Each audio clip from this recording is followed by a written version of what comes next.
All right, Andrew Easton back here for day 4. Day 1, 2, 3, 4 of the 5-4-5 challenge. Why do I do this hand thing? I don't know, but it just helps me count. I'm a former English teacher. I need a little support with that.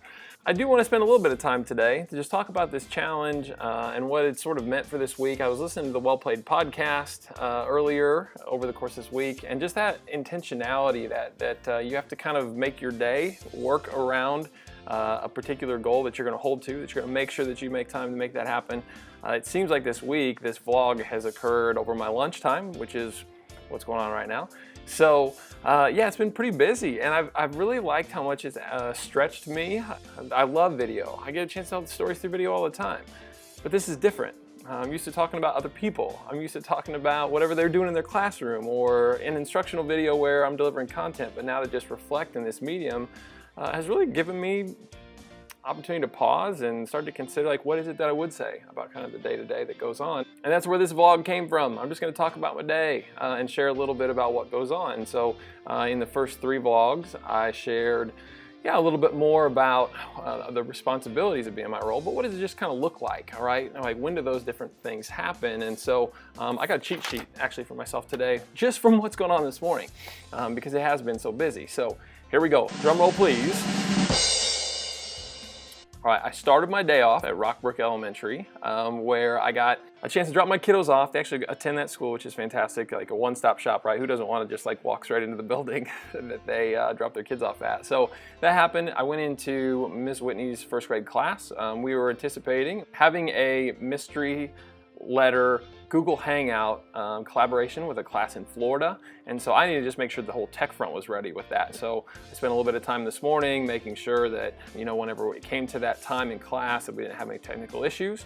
From there, I went down to the teacher's lounge, where I kind of sat down, answered some emails, and then met informally with their principal for about 5 minutes. Yesterday, actually, in the afternoon, I'd been at Rockbrook meeting with the K1 teachers there. They kind of have an ambitious initiative that they'd like to see play out regarding their instructional routines time for next year, and they're trying to kind of do this personalized learning and instructional routines mix, and so they're going to put a proposal together. And so I got to talk a little bit informally with the principal about what happened during that exchange, during that interaction. Because gosh, that meeting yesterday was from around 3:15 to almost 4:45. I mean, we spent some serious time thinking about what would be best for learners with regards to those instructional routines. And so after having a little informal conversation about that and checking a few more emails, I went over to the Rockbrook 3rd grade classrooms, where I met with Sarah Davenport, 3rd grade teacher at Rockbrook, and we recorded a podcast. She's been doing some really awesome things with personalization regarding the spelling, just the way in which they facilitate spelling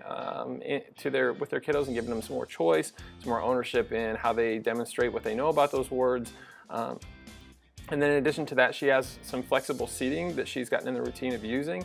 And so it was really interesting. Yesterday when I was at Rockbrook, before I had my meeting, I got a chance to go watch Camille Akers, who is a 6th grade teacher there. And she has this phenomenal unit that she put together for novels, ELA unit. So I observed there for a little bit. That'll be a podcast that'll be coming up. And then I went to tell Sarah about it, who had class. And then I was like, hey, you should just go watch right now. Because again, I get to fill in and observe, like let other people go observe other teachers. And so she did. She took off for about a half an hour, went and observed Camille, and I got to fill in class. And during that time, I saw the spelling unit that we had a chance to talk about today. So it was good context for me. And I also got to see one of her students, actually 3 of her students, who had chosen to sit together, realized that was not the ideal pairing or group for them to be productive. And without my prompting, they moved to another place in the classroom so they could optimize their productivity during that activity. And I thought that was awesome. That's what personalized learning is all about. And so she was utilizing the space to get them to make better decisions about what's in their own educational best interest. At third grade, let's think about that, right? These are 9-year-olds that are making these choices. That's what I want to be about. That's what I love that we're about. And it's super exciting to talk to her about that on the podcast. So check that out whenever it comes out on the Westside Personalized podcast on iTunes. So where did I go from there? Only to more awesomeness. I got an opportunity then to go and run the tech front of things so that Miss Whitney's first grade class could collaborate and do a mystery letter Google Hangout collaboration with this school in Florida. Brandy Miller, shout outs. She's had an opportunity, I can't remember how many states her students have had a chance to reach out to from Florida. And I know it's at least been 3 countries now, counting her own. And so I'd received some information from Tara Martin, who said, hey, can we get a first grade class to do the Google's Hangout with us to have this mystery letter chat? And it was awesome. It was like 15 minutes. It didn't take much time. I don't know how much personalization was in it.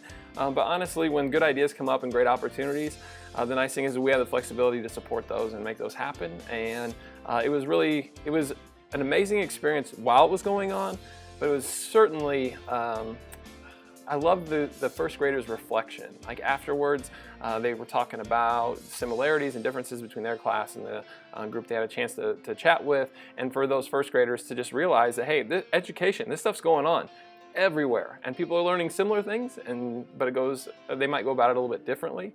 And so that was just really cool. It was a lot of fun to see that perspective shift in 15 minutes time for some of those kids. So all that happened. Let me check my list here. Did I get everything? All that happened before noon. Now here we are at lunch, getting a chance to, do a vlog. Of course, why not, right? I'll eat something really quick at 2 o'clock. I'm gonna meet with the person who's developing our website where we're gonna house all this podcast, blog, video content, and all the resources that our teachers have put together for their respective personalized learning units and lessons and procedures and all the stuff that goes on with that. And then after school, I'm headed over to Sunset Elementary, 6th grade over there. Lindsay Jagels had an opportunity to go and observe at the middle school and at Rockbrook. She saw Camille's lesson also, actually. And so she wants to put together some ELA personalized stuff for the near, not so distant future. I don't know if it's going to be like the end of the school year or the start of next, but I'm excited. It's going to be great. There's so much collaboration going on. There's so much energy. There's a lot of just great educators doing amazing things, and it's cool to be able to just bebop around and be a small part of all of that. So put it in the books. Day 4, 5-4-5 challenge. I'm on it. I'm going to keep after it. I got 1 more day left, and I probably will still vlog after that. This has been a lot of fun. So I want to encourage anybody else that's doing the 5-for-5, keep it up. If you're just figuring out about this a little bit late, that's cool. I'm pretty optimistic that there's going to be more opportunities like this, and so make sure that you get in for the next one. But this is Andrew Easton from Westside 66, signing out.